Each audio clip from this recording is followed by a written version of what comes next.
All right, what does your brain have to do with insomnia? Good question. Joining us to talk about the signs of sleep disorders is Dr. Mikell Parsons with the Naturopath Health Center. Dr. Parsons, good to have you. Good to be here. This is really an important topic, really, because if you talk to anybody, they'll say how tired they are, what a tough time they had sleeping.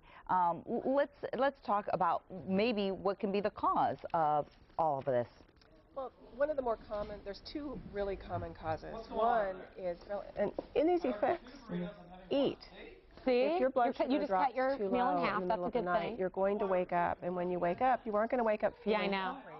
Have you You're had the waking breathing up compression because easy? your blood sugar's too low. And for some people, that constant sleep disruption turns into a pattern.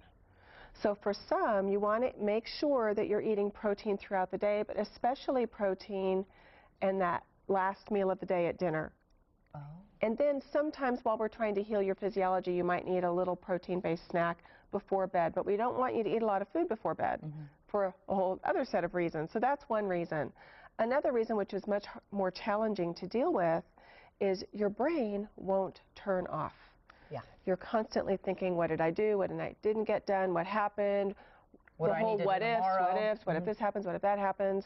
And that triggers a whole stress response in the body, because when you're continually thinking, you're not winding down. And it changes the hormonal balance in the body. So that's a big problem. And it's not like I could say, well, Alex, just stop thinking. It's not that easy. What do we do then if that is the case? Well, one of the things that I've been doing a lot of work with is bringing in a system that's new to the Valley in our ability to actually map out what the brain's doing. And the lay term for it is a brain map. The technical term is an EEG. So we're able to actually look at what type of brain waves are being produced in the brain. So for someone who is having a hard time falling asleep or staying asleep, their brain waves are not switching to the delta brain waves that we're supposed to produce when we sleep.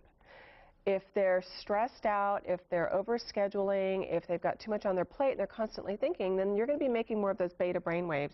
Those beta brain waves tell your body, run, there's danger, stay on alert. If there's danger, you aren't supposed to be sleeping, right? Exactly. We're supposed to be paying attention. What do I need to do? So in doing a brain map, we're able to tell which part of the brain is not winding down. And then we're able to specifically retrain that part of the brain to get back on track again. So as the sun sets, you wind down, proper hormones are produced, and you're able to fall asleep and stay asleep. Would this be through supplements or maybe exercises, or? It's actually through a neurointegration therapy, which falls under the category of biofeedback.